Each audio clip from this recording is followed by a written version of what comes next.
कन्या राशि के जितने भी लोग इस राशिफल को देख रहे हैं, आने वाला थोड़ा समय आपको थोड़ा सेफ्टी और सावधानी के साथ में बिताना पड़ेगा। क्यों? क्योंकि ये जो आपके मंगल शनि का योग 7वें घर में है, व्यापार में मुश्किलें बढ़ाता है, कंटक का प्रकोप बढ़ाता है। ऑलरेडी शनि का कंटक चल रहा है, 7वें घर में शनि है और यहाँ बैठे हुए शनि कंटक देते हैं। कंटक मतलब जीवन में कष्ट, किसी भी तरह का कष्ट, स्वास्थ्य का कष्ट, पैसे का कष्ट, परिवार का कष्ट, कोई भी कष्ट पर देते हैं। तो ये जो कष्ट आपको झेलना नहीं पड़े, ये दिक्कत आपको नहीं आए, इसके समाधान के लिए आपको उपाय करना पड़ेगा, ध्यान देना पड़ेगा। तो पहली चीज़ कन्या राशि के लिए जो निकल के आ रही है कि अभी शनि की कंटक का प्रभाव पड़ सकता है, लेकिन क्या उपाय करना है उस पर भी हम चर्चा करेंगे, जिससे कि आपको दिक्कत नहीं झेलनी पड़े। पर उससे पहले हम बात करेंगे आपके पूरे 7 डेज़ की। उपाय के लिए आपको कंटिन्यू वीडियो में बने रहना है, स्किप नहीं करना है। पहले हम बात कर लेते हैं एक बार आने वाले 7 डेज़ आपके कैसे हैं। अगर आप नए हो तो फॉलो या सब्सक्राइब इसे कर लीजिए, जिससे आगे भी हम आपके साथ में जुड़े रहें। देखो 13 और 14 2 दिन जो आपके हैं ये ठीक है। इन 2 दिनों के अंदर व्यापार व्यवसाय को लेकर के, मतलब काम काज को लेकर के कुछ बहुत अच्छा आपके साथ होने वाला है। रोग ऋण शत्रु से थोड़ी सी मुक्ति मिलेगी, थोड़े दिन आपके सुधरेंगे, थोड़ा अच्छा आपके साथ होगा। कर्जा अगर कोई ले रखा है तो चुकने की नौबत आएगी। कोई कोर्ट केस आप पे हो रखा है तो हो सकता है कि अभी चीज़ें आपके फेवर में जाएं या कोर्ट में कुछ अच्छा आपके साथ हो। और अगर कोई बीमारी भी है तो आपका ध्यान उस तरफ जाएगा। मतलब आपके साथ समस्या क्या है, कन्या राशि वाले लोग अपनी बीमारियों के प्रति बहुत ज़्यादा लापरवाह होते हैं, दवाई समय पे नहीं लेते हैं, बीमारी को दिखाते नहीं हैं या उसको बस पाल के रखते हैं। लेकिन अभी कुछ ऐसा होगा कि आपको थोड़ा सा, क्योंकि एक तो ये छठे घर में राहु, ये व्यक्ति को स्वास्थ्य के प्रति अवेयर करते हैं, तो थोड़ा सा ध्यान आपका जाएगा कि मुझे अपने स्वास्थ्य पे फोकस करना चाहिए। 13 तारीख और 14 तारीख ओवरऑल आपके लिए ठीक है। 15 और 16 ये 2 दिन व्यापार व्यवसाय के लिए बहुत बढ़िया। कोई भी काम में कुछ नया करना है, नई शुरुआत करनी है, कुछ और करना है तो करके देखो, लेकिन ध्यान ये रखना ये जो विस्फोटक योग बन रहा है ना शनि मंगल का, इससे बच के, ये सडन कुछ प्रॉब्लम क्रिएट कर सकता है, सडन कोई दिक्कत दे सकता है। देखो व्यापार की बात चल रही है तो मैं एक बात आपको बता देता हूँ, बहुत से लोग ऐसे हैं जिनको मैं देखता हूँ कि जिनमें बहुत कैपेबिलिटी है, क्षमता बहुत ज़्यादा है, नॉलेज बहुत ज़्यादा, ज्ञान सारा है, जिसके साथ जुड़ जाते हैं उसके काम को 4 गुना बढ़ा देते हैं। लेकिन होता क्या है, वो ज़िंदगी में खुद काम चालू नहीं कर पाते, कभी भी खुद हिम्मत नहीं जुटा पाते, या वो काम करते हैं उनको दिक्कत आ जाती है।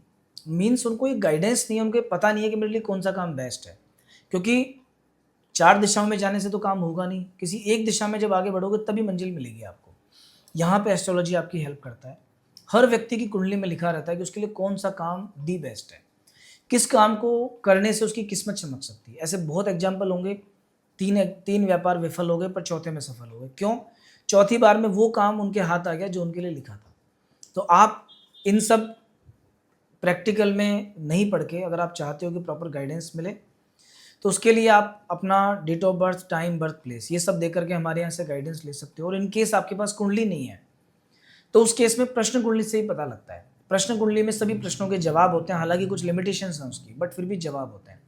तो प्रॉपर पता लग जाएगा कि कौन सा व्यापार ठीक है, किस उम्र के किस पड़ाव में आपको व्यापार करना चाहिए, मैन्युफैक्चरिंग ठीक है कि ट्रेडिंग ठीक है कि सर्विस सेक्टर में कोई काम करना ठीक है।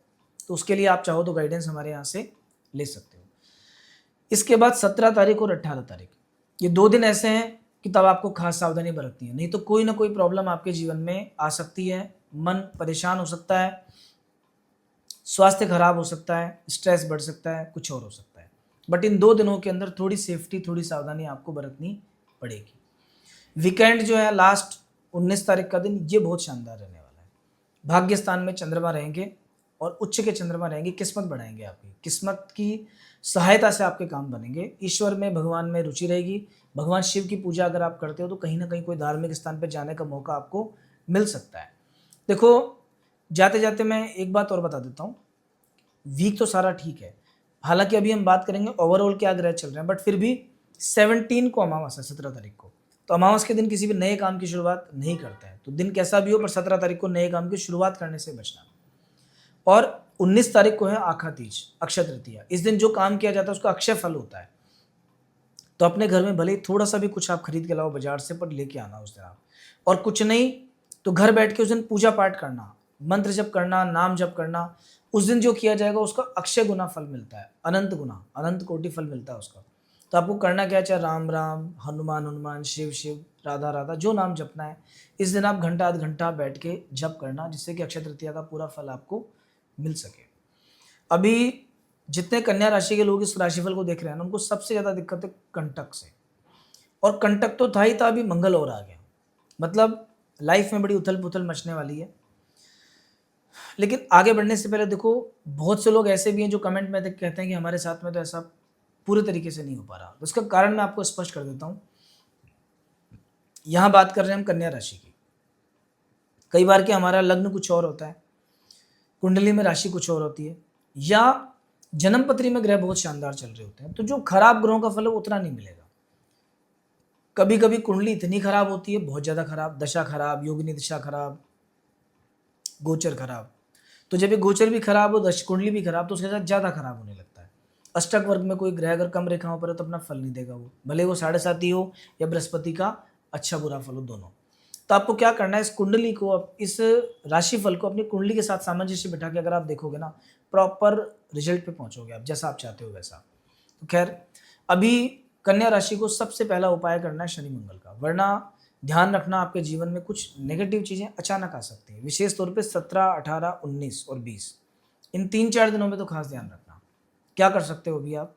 पहला उपाय, ओम शम शनेश्वराय नमः, ओम अम अंगारकाय नमः, 2 मंत्र मैंने बताए। इन दोनों मंत्रों की एक एक माला करना चालू करो तो 2-2 मिनट लगता है एक एक माला में। दूसरा, शनिवार और मंगलवार के दिन कोई भी हनुमान जी का मंदिर पकड़ के एक तो तेल का दीपक जलाओ वहाँ पे, हो सके तो मंगलवार के दिन घी का और शनिवार के दिन तेल का दीपक जलाओ, और हनुमान चालीसा का प्रतिदिन एक पाठ करो। ये एक हनुमान चालीसा ही आपको 100 के बराबर फल दे देगी। लेकिन करना क्या है? पहली बात तो उस पाठ को 7-8 मिनट में कंप्लीट करना है, 5 मिनट में नहीं करना, 4 मिनट में नहीं करना, 7-8 मिनट कम से कम। 10 मिनट में कर सकते तो और अच्छी बात है। तो पहला तो उस पाठ को धीरे धीरे करना है, आराम आराम से। दूसरा, गैप नहीं देना। कहते हैं slow and steady wins the race. Continuity में जो बात है ना, एक बूंद अगर पत्थर पे भी लगातार हर दिन हर क्षण पड़ती रहे तो उस पत्थर में छेद कर सकती है। तो ठीक वैसे ही आपको बिना एक भी दिन छोड़े डेली एक हनुमान चालीसा पढ़ना है। तो बस ये मान लेना कि आपकी नज़र में अगर कोई व्यक्ति 3 घंटे पूजा करता है, उससे ज़्यादा फल आपको मिलेगा अगर आप लगातार करते हो तो। एक और जो ग्रह आपका है कि केतु 12वें घर में आपको अभी चल रहे हैं।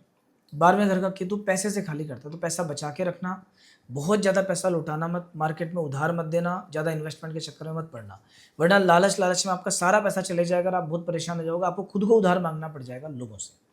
तो दोस्तों, नेक्स्ट वीक हम फिर मिलेंगे एक नए राशिफल के साथ में। लेकिन अगर आप पहली बार आए हो तो प्लीज़ फॉलो या सब्सक्राइब करके जाना, और जितने भी आपके फ्रेंड्स जिनका नाम पी से स्टार्ट होता है, कन्या राशि, उनको ये फॉरवर्ड आप कर सकते हो। तो नेक्स्ट वीक हम फिर मिलेंगे। जय श्री राम।